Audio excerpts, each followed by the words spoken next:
Okay, so we're live again. Howdy, Facebook Live again.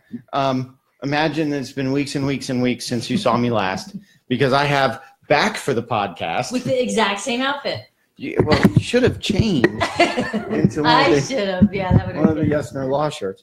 So Robin Lavitch, we're going to record another episode, but I wanted to give you all another behind the scenes of a recording of a podcast while I get my mic and stuff set up here. So hope you enjoy.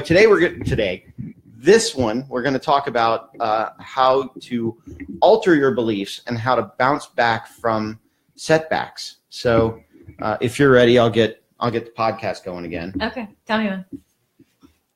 Did you just say tally ho? Tell me when. Tell me. Sea dog. Wow. Tally ho, good chat. When would I ever say that?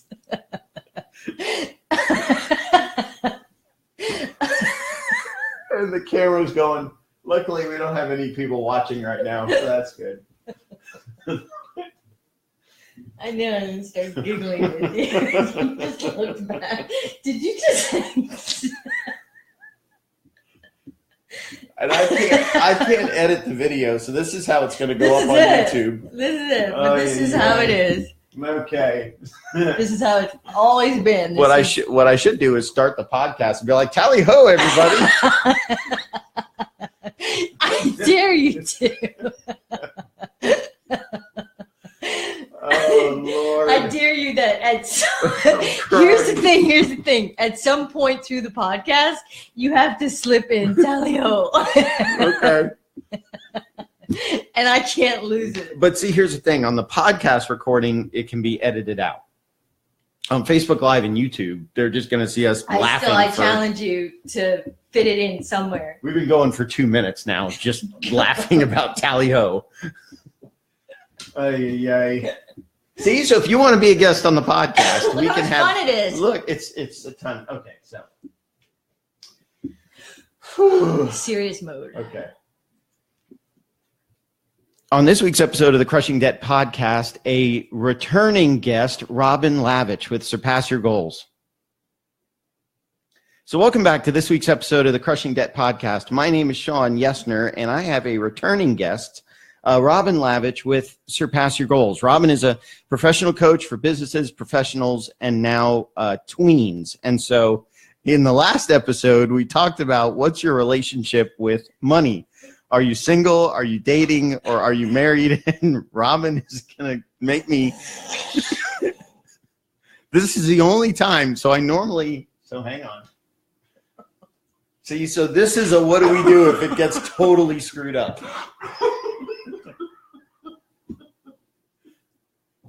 And we still don't have. We have one person. One person who is watching this train wreck right now. Who's probably laughing. Who I hope is laughing. Oh my God. The problem is a lot of times it's my staff. That's not a problem. That's a good thing. No, I want them to work. I want them to watch videos. When you were going to say, and welcome Robin Lavitch, I was just going to say, tally ho. Oh my goodness. Okay, ready. Okay, we're going to do it this time. Oh, yeah. You're not having a hot flash. Okay, you ready? Yeah, go.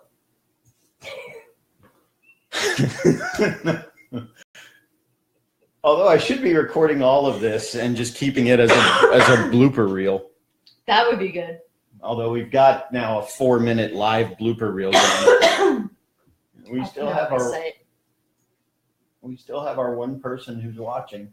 Who, can't you tell who it is? Oh no, they left. Okay. Time out. What is this crap?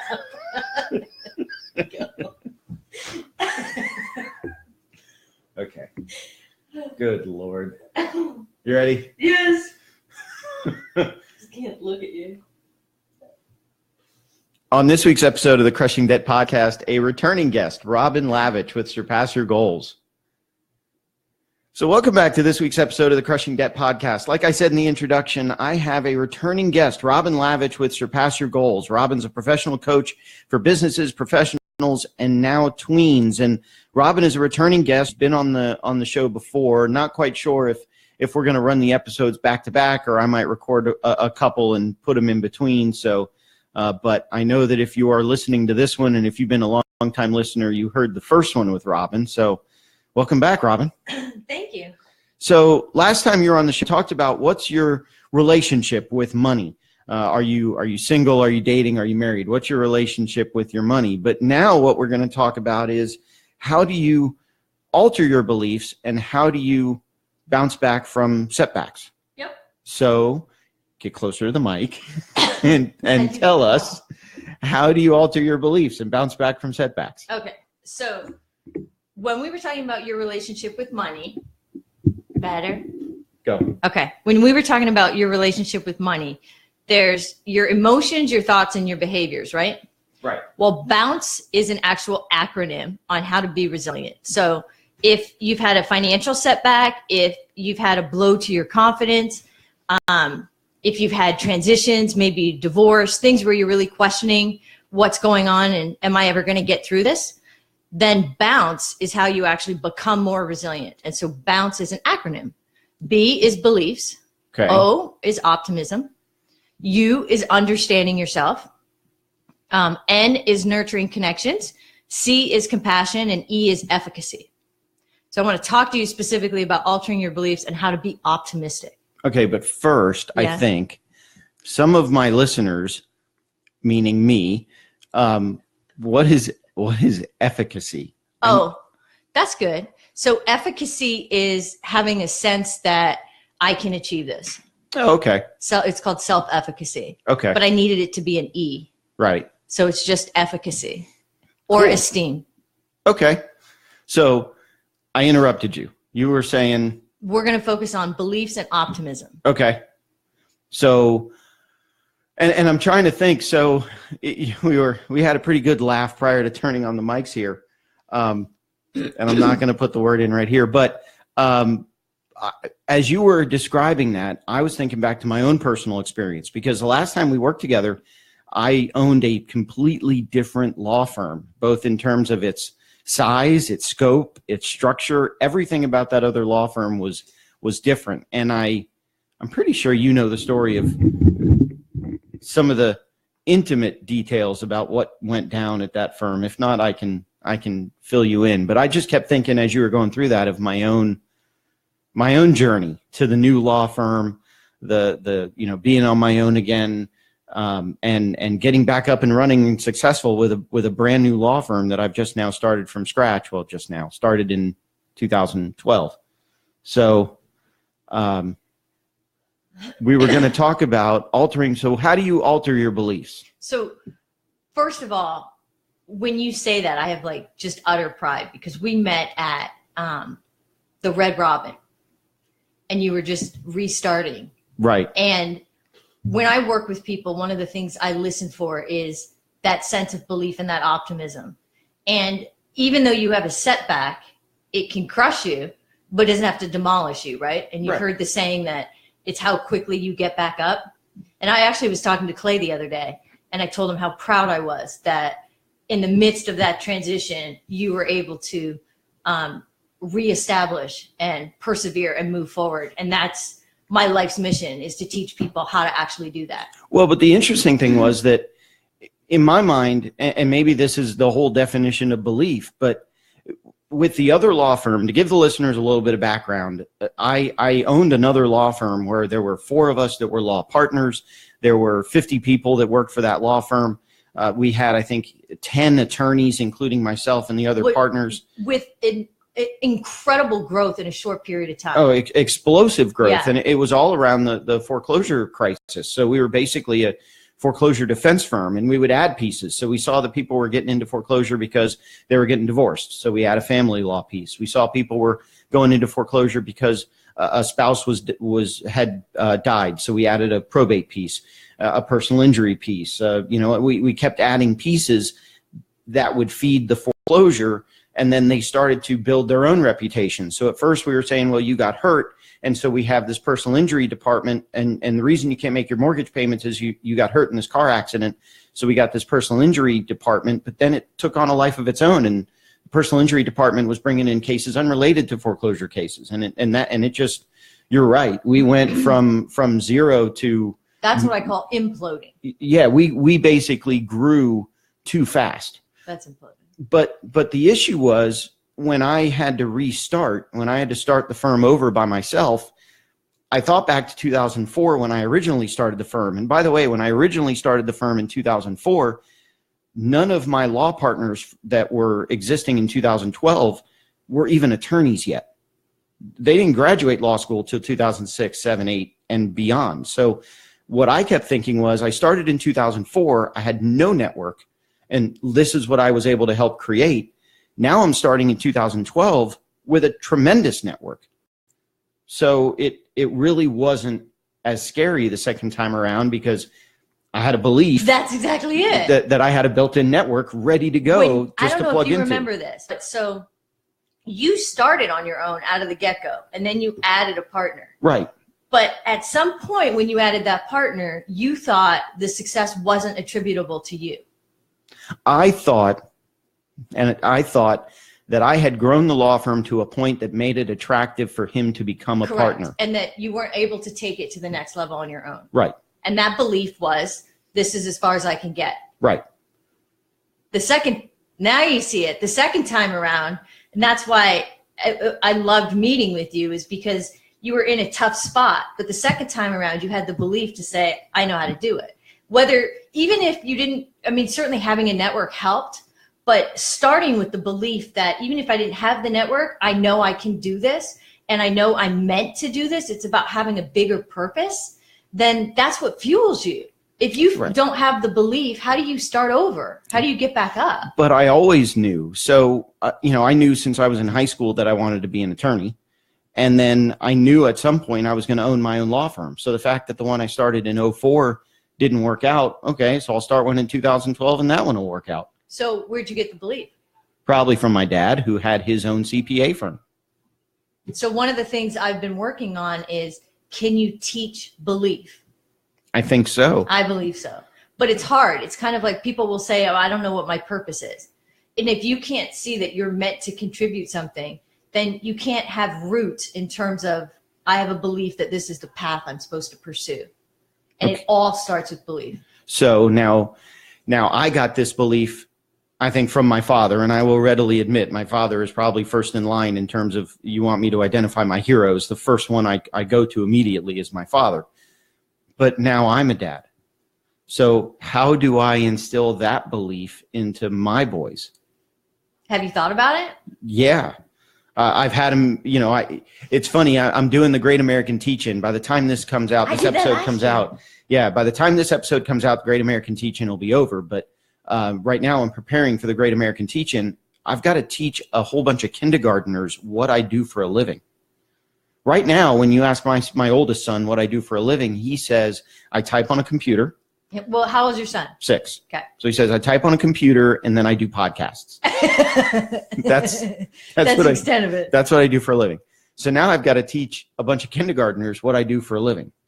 And I can't figure out, do I give them a bunch of cash and then take it away? You could do it with toys. I do it with toys.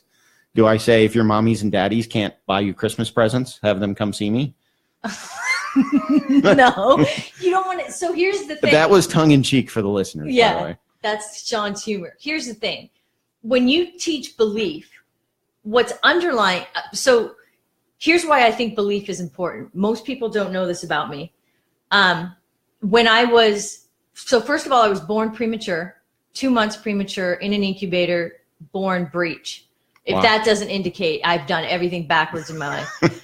Then I actually was in a car accident when I was 6 months old and I flatlined. Wow. And they said I would never walk again. Wow. And so I certainly don't remember that. But what that did for me is, as a kid, I kept thinking, if I survived all that, then I must be here for a reason. Right. So I believe that if you can tap into what your gifts are, what your talents are, and how you help the world, then you have a sense of belief. And so what you need to start teaching your kids as young as you can is about that connection with other people and the world, and that they're here to be able to contribute and have a service. That gives them a sense of purpose. So, but how do I do that? Because is that seems to be too big a concept for a 6-year-old mind. Well, you're not going to explain it like that. But okay, so tell me what your 6-year-old is fantastic at. Annoying me. Yeah. Okay, so he does that how? He definitely has developed his daddy's sense of sarcasm. Okay, so sense of sarcasm, aka sense of humor. Right. Humor is actually an incredible strength. And if you've ever done Gallup strengths assessments or character virtues, those are all assessments that you can do. Humor is actually one of them. Okay. So if you said to your son, you have an incredible ability to make people laugh, that's a gift. Okay. Okay. So just identify what those strengths are. I mean, he does have what we think is sort of like an engineering mind. So he loves playing with magnets and building towers But so what kids don't understand is young kids can't evaluate their own thoughts yet. Right. We can't do that until we're older. And we're not cognitively mature until we're like 20. And if you think about adolescence, we spend all our time comparing ourselves to other people. So what we end up doing is saying, I'm not as good as this person at this. Right. So if you instill in your kids what they're good at early on, independent of what everybody else has, then they have a sense of who they are. Okay. That's the easiest thing to do. And if you actually looked at the acronym of B.O.U.N.C.E, understanding self, compassion, nurturing connections, that's all a common thread all the way through. Cool. Yeah. Okay. So if you're in a setback and this isn't what you expected in your life and you want to get the heck back, you better start looking at how you're thinking about coming back. Well, and again, in my mind, when that split happened in 2012, it wasn't a question of whether I was going to get back. It was a question of when, in my mind. And so now you look back and go, no wonder I am where I am. Yeah. If that wasn't the belief, you'd have a very different outcome. Okay. Wow. So total like coaching session right on the podcast episode. That's awesome. No, that's awesome. But unfortunately, we are out of time for this episode. So again, if someone wants to contact you, Robin, what's the best way to do that? Contact me on my website, surpassyourgoal.com. Surpass Your Goal, singular. Either or, it goes same place. Oh, it'll go both. If you goals or goal, it'll go the same place. Okay, cool. So thank you again, Robin. Tally-ho. So thank you again for being on this week's episode. Again, I said it the last time we recorded, I said we would have you back, and I will say it again. We will definitely have you back for another episode, but that's all the time we have for this week. Thank you all for listening. Please connect with us on social media. Go check out Robin's website, surpassyourgoal.com, and we will talk to you in the next episode of the Crushing Debt podcast. Cool. And so Facebook Live, what started out as a train wreck actually became a really good podcast episode, I think. So thank you all, none of you that are watching right now, for tuning in. And I'm going to stop this before it becomes even more of a train wreck. And we can do that as a bleeper reel and then have the video as like important content separate. Because it was like a heavy topic, but then we were just fools in the beginning. Right. So that's how it always is. Once I figure out how to edit video. I can. Okay. So I'm going to stop the video now.